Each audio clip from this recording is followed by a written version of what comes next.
હવે જોઈએ સમાચારો વિગતવાર. અંકલેશ્વર શહેર એ ડિવિઝન પોલીસે નવાદીવા ગામના કૈલાસ ટેકરીમાંથી ક્રૂડ ઓઇલ સગેવગે કરવાનું કૌભાંડ ઝડપી પાડી 4 ઈસમોને ક્રૂડ ઓઇલ અને ટેમ્પો મળી કુલ 19,75,000ના મુદ્દામાલ સાથે જપ્ત કર્યો હતો. અંકલેશ્વર શહેર એ ડિવિઝન પોલીસ મથક સ્ટાફ પેટ્રોલિંગમાં હતો તે દરમિયાન બાતમી મળી હતી કે દીવા ગામના કૈલાસ ટેકરીમાં રહેતો ગોપાલ રમણ વસાવા તેના ઘર પાસે તેના અન્ય સાગરીતો મારફતે આઈસર ટેમ્પો ભરેલ બેરલમાંથી ક્રૂડ ઓઇલ ગેરકાયદેસર રીતે અલગ કરવામાં તેમજ બેરલમાં કાઢી ઓઇલ ચોરી કરી રહ્યા છે અને હાલ ક્રૂડ ઓઇલ ચોરી રહ્યા છે. કાઢેલ ઓઇલ અને ડીઝલના કારબા બેરલ ગોપાલના ઘરે સંતાડી રાખેલ છે તેવી બાતમીના આધારે પોલીસે દરોડા પાડ્યા હતા. પોલીસે બેરલ ભરેલ ટેમ્પોની પાછળ 4 ઈસમો પકડપાના વડે બેરલનો સીલ તોડી રહ્યા હોવાનું જણાઈ આવ્યું હતું અને ટેમ્પોમાં રહેલ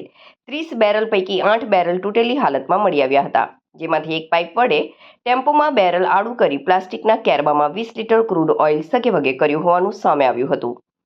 પોલીસે ઓઇલ સગેવગે કરતા રાકેશ રાઠોડની પૂછપરછ કરતા તે અન્ય 2 કામદાર સાથે મજૂરી તરીકે આવ્યો હોવા સાથે ગોપાલ વસાવાએ ફોન કરી ઓઇલ ભરેલ ટેમ્પો આવે ત્યારે તેમાંથી ક્રૂડ ઓઇલની ચોરી કરી ગંધાર જતા રહેવાનું જણાવ્યું હતું. રાકેશ રાઠોડ અને અન્ય 3 ઈસમો બેરલ ઉપર લાગેલ સીલ તોડી પકડપાનાથી બેરલનું નાનું ઢાંકણ કાઢી પાઇપ વડે કરવામાં ક્રૂડ ઓઇલ ચોરી કરી સીલ ફેવિક્વિકથી ફિટ કરતા હોવાની કબૂલાત કરી હતી. પોલીસે 1520 લીટર ક્રૂડ ઓઇલ અને 10 લાખનો ટેમ્પો પાઇપ પકડપાના તેમજ ઇન્ડિયન ઓઇલ કંપની નાના સીલ નંગ 3 ફેવિક્વિક મળી કુલ 19,75,000નો મુદ્દામાલ કબજે કર્યો હતો અને બાપુનગર સ્થિત ગાંધી માર્કેટમાં રહેતો ટેમ્પો ચાલક નેરુલ હોડા અબ્બાસ ખાન સુબા ખાન મુકેશ જીણા વસાવા કૌશિક ભગુ વસાવા રાકેશ ચીમન રાઠોડને ઝડપી પાડ્યો હતો,